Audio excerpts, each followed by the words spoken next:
নমস্কার বন্ধুরা, homemade cooking এর নতুন একটি এপিসোডে আপনাদের সকলকে স্বাগত জানাই। আজ আমি আপনাদের জন্য আবার একটা ডেজার্ট রেসিপি নিয়ে চলে এসেছি। আগের এপিসোডে আমি আপনাদের সাথে ঈদ স্পেশাল জারদা পোলাওয়ের রেসিপি শেয়ার করেছিলাম। আজ আমি আপনাদের সাথে শেয়ার করব শিরখুরমার রেসিপি। অসম্ভব সুস্বাদু খেতে এই শিরখুরমা খুব সহজেই বাড়িতে কিভাবে বানিয়ে নেওয়া যায় সেটাই আজ আমি আপনাদের সাথে শেয়ার করব এই রেসিপির মাধ্যমে। তাহলে চলুন দেখে নেওয়া যাক আমার আজকের রেসিপি শিরখুরমা। শিরখুরমা বানানোর জন্য সবার প্রথমেই এখানে আমি নিয়ে নিয়েছি 1 লিটার পরিমাণে ফুল ক্রিম দুধ। গ্যাসের ফ্লেমটাকে অন করে দুধটা ফুটে ওঠা অবধি অপেক্ষা করব। দুধ ফুটে উঠলে গ্যাসের ফ্লেমটাকে লো টু মিডিয়ামে করে মিনিট 5-7 সময়ের জন্য দুধটা একটু ঘন হওয়া অবধি জাল দিয়ে নেব। দুধটাকে এইভাবে মাঝে মাঝে একটু নাড়াচাড়া করে নিতে হবে যাতে তলায় ধরে না যায়। আর দুধের সাইডে যে মালাইগুলো জমবে সেগুলোকেও স্ক্র্যাচ করে করে এই দুধের সাথে মিশিয়ে দিতে হবে। দুধটা যতক্ষণে ঘন হচ্ছে অন্যদিকে একটা প্যানের মধ্যে আমি নিয়ে নিচ্ছি 2 টেবিল চামচ পরিমাণে ঘি। ঘি গরম হলে এর মধ্যে দিয়ে দিচ্ছি আগে থেকে ভিজিয়ে খোসা ছাড়িয়ে কেটে রাখা 10 থেকে 12টা আমন্ড বাদাম, ভিজিয়ে খোসা ছাড়িয়ে কেটে রাখা 10 থেকে 12টা পেস্তা বাদাম, 2 টেবিল চামচ পরিমাণে কাজু বাদাম, আর দিয়ে দিচ্ছি 4-5 ঘন্টা ভিজিয়ে কেটে রাখা 4 থেকে 5টা শুকনো খেজুর। গ্যাসের ফ্লেমটাকে মিডিয়ামে করে 30 থেকে 40 সেকেন্ড মতো এই সমস্ত ড্রাই ফ্রুটগুলোকে একটু ভেজে নেব। ড্রাই ফ্রুটগুলোকে ভেজে নেওয়া হয়ে গেলে এর মধ্যে দিয়ে দিচ্ছি 2 টেবিল চামচ মতো চিরঞ্জি, আর দিয়ে দিচ্ছি 2 টেবিল চামচ মতো কিশমিশ। এবার এই সব কিছুকে মিডিয়াম ফ্লেমে গোল্ডেন ব্রাউন কালার আসা অবধি ভেজে নেব। সমস্ত ড্রাই ফ্রুটসগুলো ভেজে নেওয়া হয়ে গেলে ইমিডিয়েটলি এটাকে যে দুধটা ঘন হওয়ার জন্য রেখেছিলাম তার মধ্যে দিয়ে দেবো।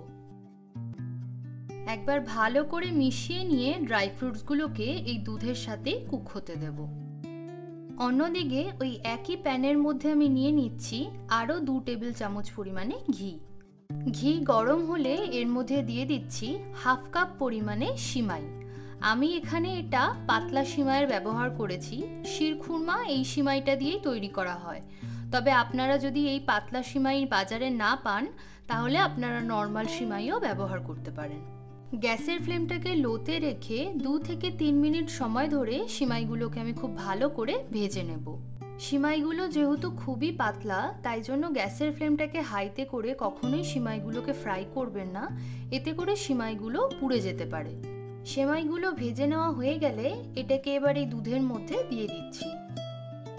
সেমাইগুলোকে দুধের সাথে একবার ভালো করে মিশিয়ে নিয়ে এর মধ্যে আমি দিয়ে দিচ্ছি 3/4 কাপ পরিমাণে চিনি, তবে আপনারা মিষ্টিটা অবশ্যই আপনাদের স্বাদ অনুযায়ী ব্যবহার করবেন। একবার ভালো করে মিশিয়ে নিয়ে গ্যাসের ফ্লেমটাকে মিডিয়ামে করে আরও 4-5 মিনিট সময় ধরে এটাকে ফুটিয়ে নেব। দেখুন মিনিট 5 সময় পর এটা বেশ গাঢ় হয়ে গেছে আর আমাদের শিরখুরমাও অলমোস্ট রেডি হয়ে এসেছে। সবশেষে ফ্লেভারের জন্য এর মধ্যে আমি দিয়ে দিচ্ছি 1/2 চা চামচ পরিমাণে এলাচ গুঁড়ো। একবার ভালো করে মিশিয়ে নেব। আপনারা চাইলে ফ্লেভারের জন্য এখানে কেসার অথবা কেওড়া জলের ব্যবহারও করতে পারেন। আমাদের দারুণ স্বাদের শিরখুরমা একদম রেডি। আপনারাও অন্তত একবার এই রেসিপিটা বাড়িতে ট্রাই করুন আর কেমন লাগলো আমাকে কমেন্ট বক্সে অবশ্যই জানান। সবশেষে ওপর থেকে ছড়িয়ে দিচ্ছি কেটে রাখা আমন্ড বাদাম আর সামান্য পেস্তা কুচি। তৈরি হয়ে গেল আমাদের দুর্দান্ত স্বাদের শিরখুরমা। আমার আজকের রেসিপি যদি আপনাদের ভালো লেগে থাকে তাহলে ভিডিওটিতে একটি লাইক করে সকলের সাথে শেয়ার করবেন। আর আমার চ্যানেলে যদি নতুন বন্ধু হয়ে থাকেন তাহলে চ্যানেলটিকে সাবস্ক্রাইব করে নেওয়ার অনুরোধ রইল। সবাই ভালো থাকবেন, সুস্থ থাকবেন। দেখা হচ্ছে নতুন একটি রেসিপি নিয়ে।